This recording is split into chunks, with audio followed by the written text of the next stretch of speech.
Let's then think that, say, some of the viewers of this video might think that, oh, everything is so bad and, we got nothing to do in education and so on. So just for those who would like to try new things in education, possibly in maybe on the level of their, maybe not even school, but a class for the beginning, but then a school level or maybe some region level, or maybe someone would do it at federal level or government level. Let's try to list some possible solutions or some possible formats that would be helpful to bring to, or maybe to close this gap between the educational world and the real life world. So what are the possible formats, solutions of doing it? Let's try to do it. So and maybe we could just start with the flaws that we have already listed here. So we started with the curriculum. So obviously we need to reconsider the curriculum, right? And it can be done on the school level, right? Just sit and think about what are the intended learning outcomes that the school should be focusing on their school level, possibly. Of course, some of these intended learning outcomes are demanded by the government, for example, but some of them you can bring in yourself, right? Talking about the learning outcomes first, this is something that I've been thinking about, and there are many scholars who have already done very good work in this area. Because without their contributions, curriculum design and development will not be possible. The taxonomy that I prefer is actually John Bick's solo taxonomy. Structure of observed learning outcomes, SOLO.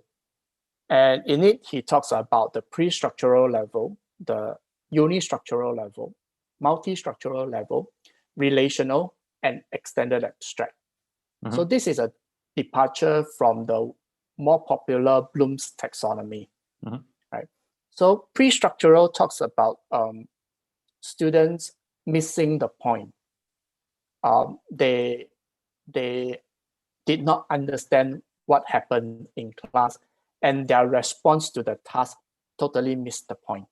So pre-structural is not an intended learning outcome, but it's a description of student performance. So they missed the point. Unistructural is that students are able to grasp one aspect of what they are learning. So multi-structural, as the term suggests, they are able to grasp more than one aspect of the concept or the theory.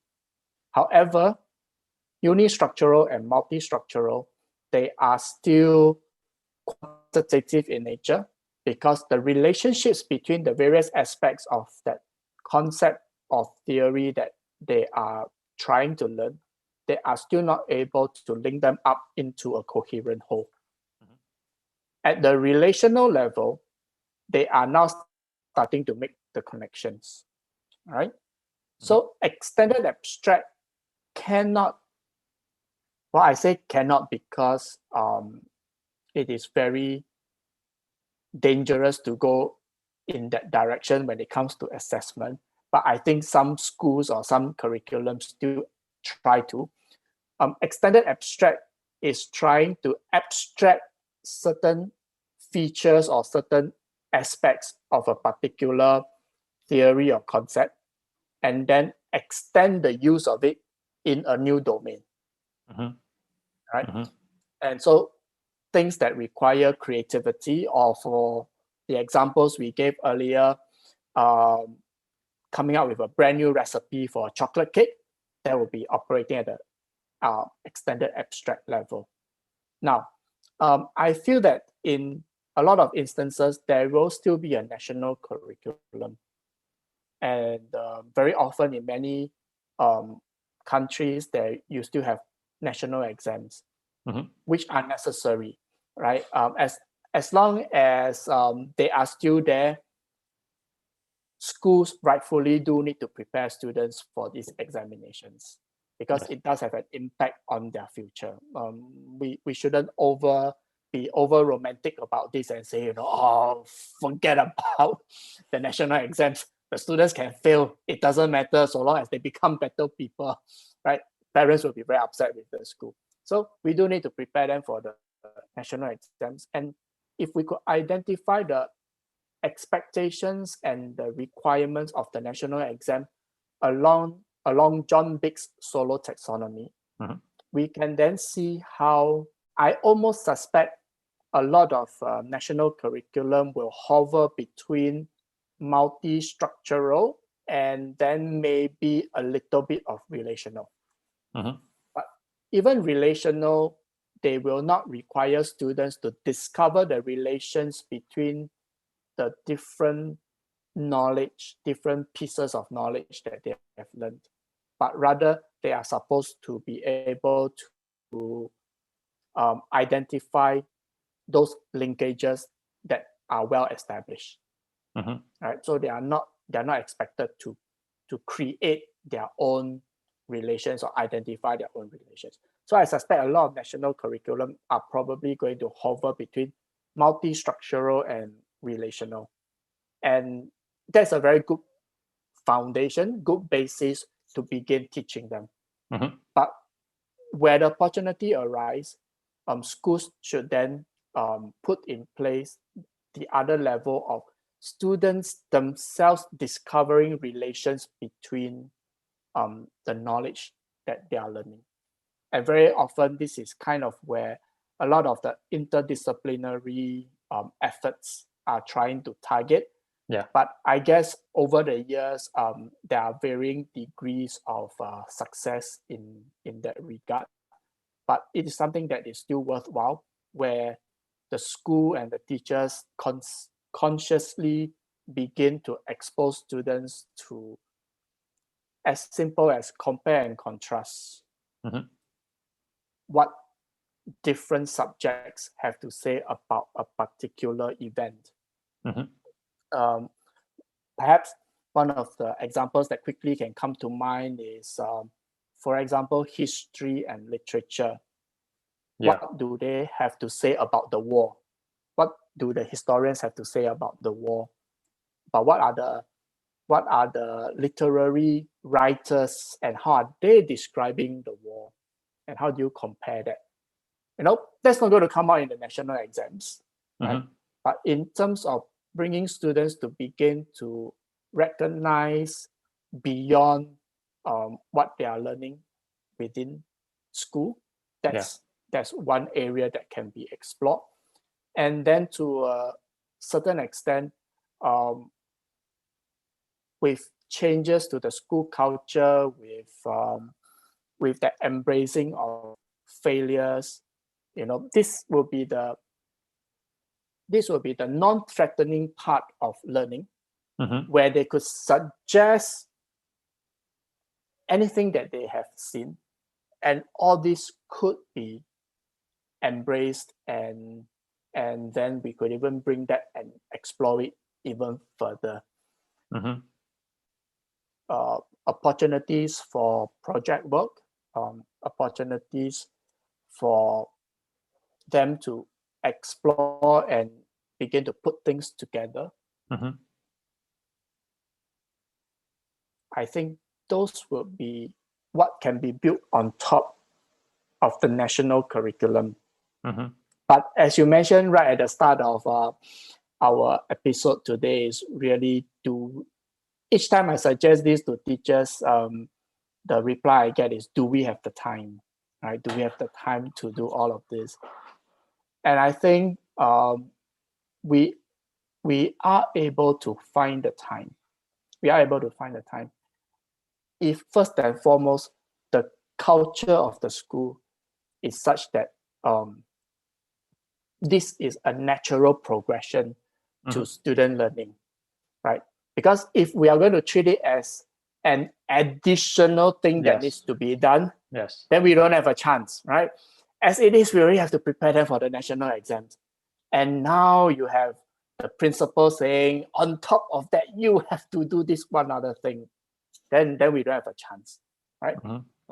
But if the culture of the school is such that it's all about exploration, it's all about discovery, it's all about taking risks, it's all about just going out there and try something for yourself, and then we are going to celebrate that kind of effort, and then we are going to go on an adventure and see what we are able to discover or uncover, then I think it's going to be a natural progression rather than a very tedious task where on top of already a heavy burden of teaching the national curriculum, there is this extra layer that needs to be done.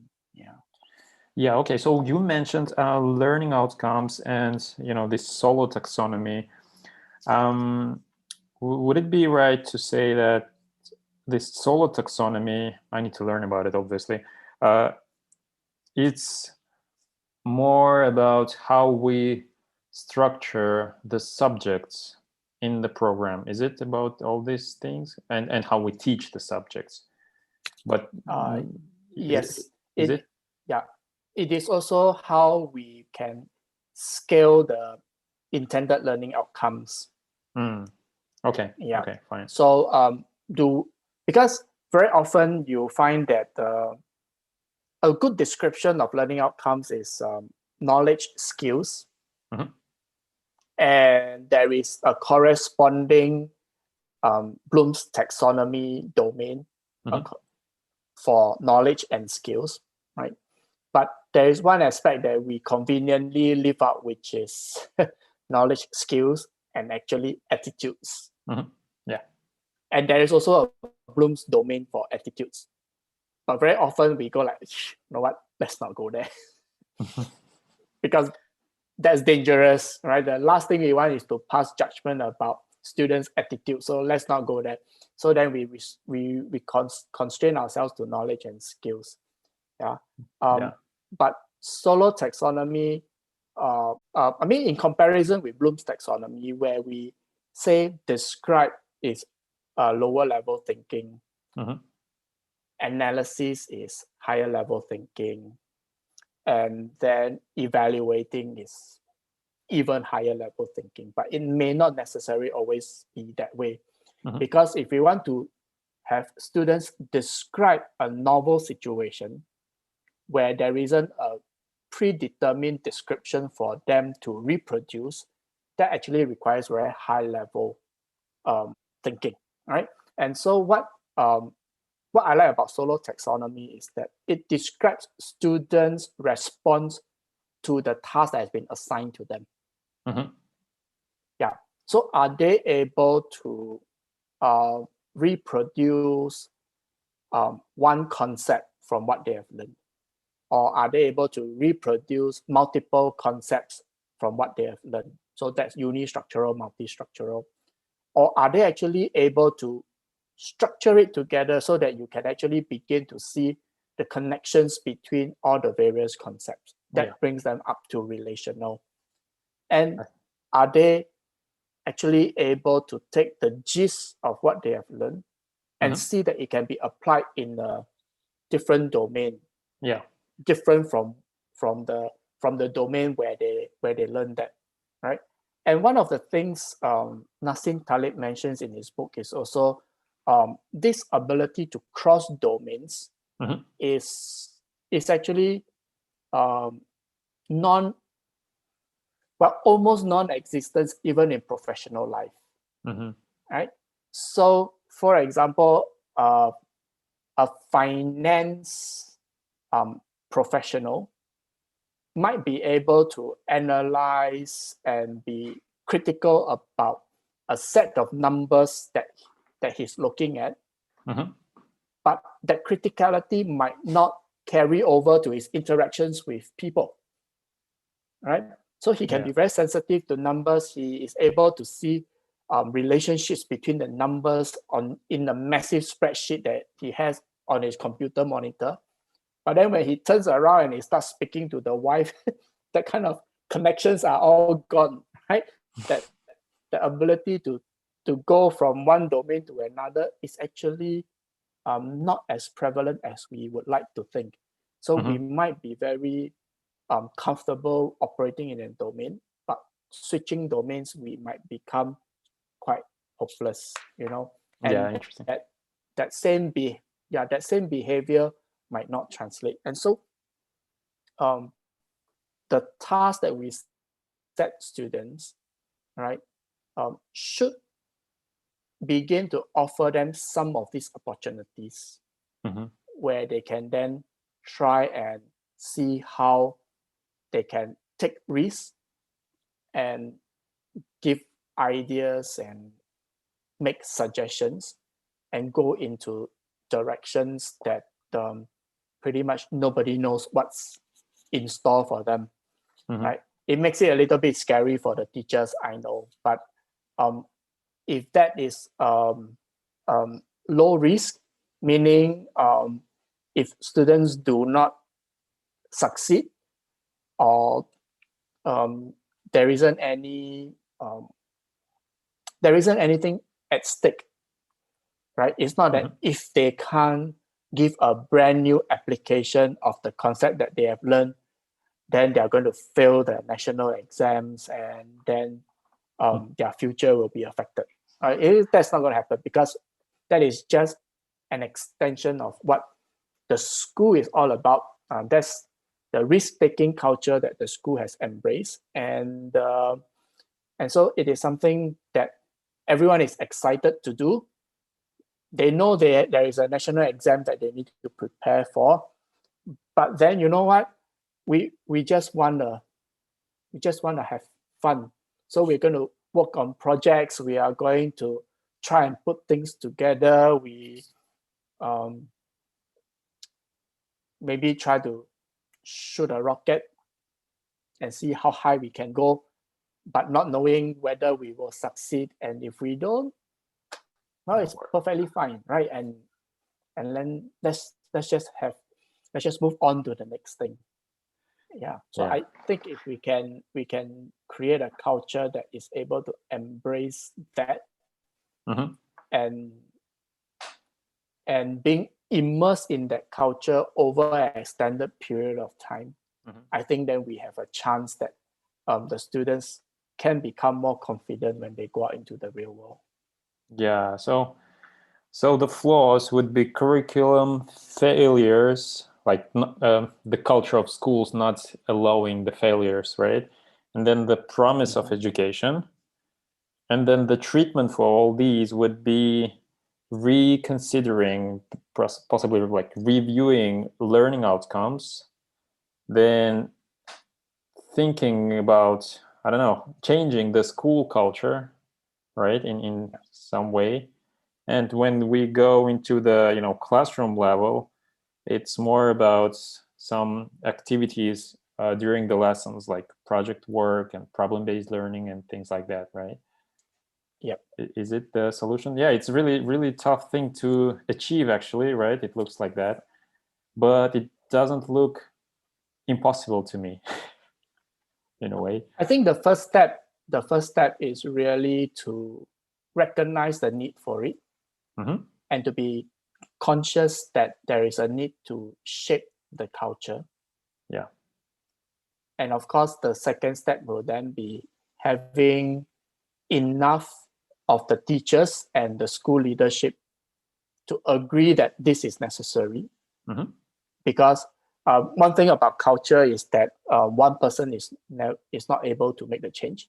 Yeah, definitely. Right? Because it's not difficult to imagine one teacher allowing students to make mistakes in her class, but then when the next lesson comes around, the next teacher is like, no mistakes allowed.